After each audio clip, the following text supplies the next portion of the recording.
वर्गीय परिवार में जिसके पास पिता न हो, उसकी शिक्षा के हालात उस जमाने में 1980 में इस विद्यालय से हम पास आउट किए थे 10वीं, बल्कि हम लोगों के समय में 11वीं होता था, मैट्रिकुलेशन 11वीं होता था, प्लस हम लोगों को 2 साल इंटर होता था, फिर 2 साल का ग्रेजुएशन होता था। और समझ सकते हैं कि ये गिरावट क्यों आई। गिरावट के पीछे कारण है, जो 2 कारण और 3 कारण उसको मानिए, छात्र, अभिभावक और शिक्षक। जब तक तीनों के बीच समन्वय नहीं होगा तब तक इसकी भरपाई कतई नहीं हो सकती है भाषण से कुछ नहीं।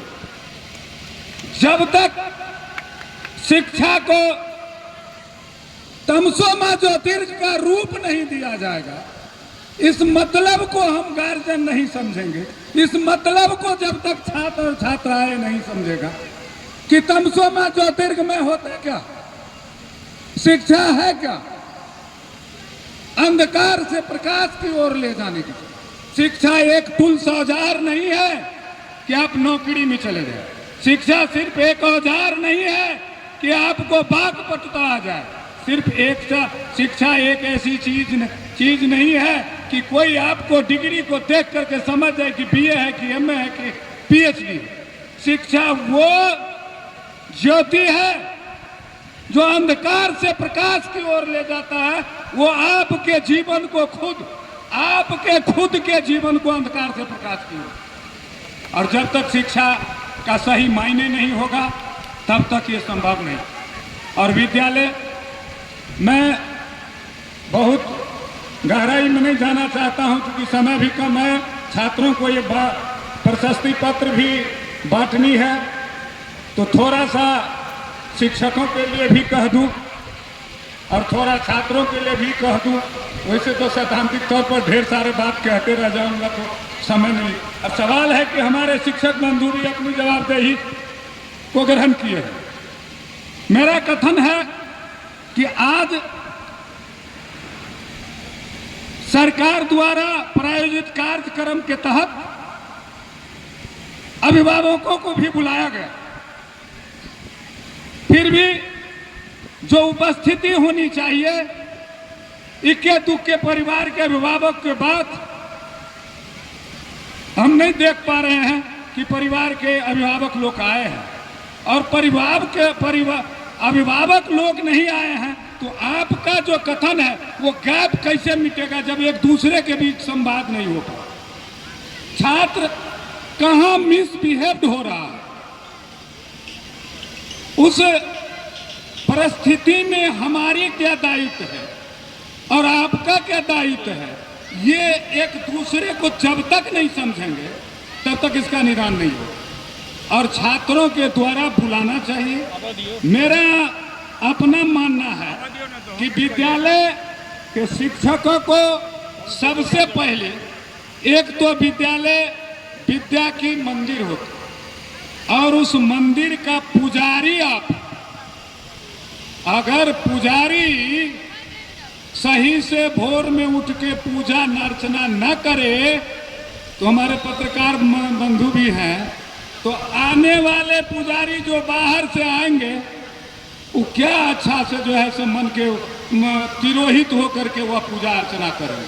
चूंकि हमारे पुजारी ही तिरोहित होकर के अर्चना नहीं किए, इसको मानना पड़ेगा कि ये विद्यालय है, ये विद्या मंदिर है और इसमें मैं एक नौकरी करने नहीं आया हूं, मैं इस बाग का माली हूं, इस मंदिर का पुजारी हूं। मेरा दायित्व बनता है कि मैं अपने कर्तव्यों को कैसे पालन करूं और उस कर्तव्यों के पालन में ही अगर छात्र में कहीं कोई कमी हो रही है तो मंथली एक बार कम से कम अभिभावक और शिक्षक का मिलन समारोह विद्यालय के तरफ से हमेशा होनी चाहिए, ताकि एक दूसरे के समस्या से जब तक रूबरू नहीं होइएगा तब तक उसका निदान संभव नहीं।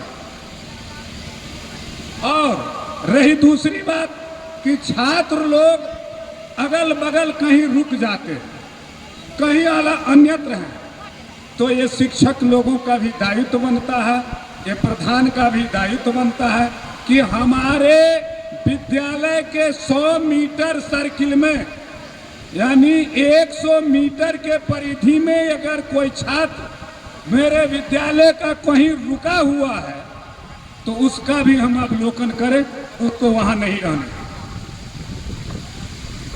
ये उससे ये होगा कि वो छात्र कम से कम 100 मीटर में तो नहीं रहे, 100 मीटर से परे अगर कहीं दूसरी जगह अन्यत्र कहीं समय व्यतीत कर रहा है तो उसका अटेंडेंस है। मंथली गार्जियन का मीटिंग हो, अभिभावक का मीटिंग होगा, उसमें हो जाएगा कि भाई आपका छात्र, आपका बच्चे स्कूल में आ नहीं रहे हैं, टिक नहीं रहे हैं।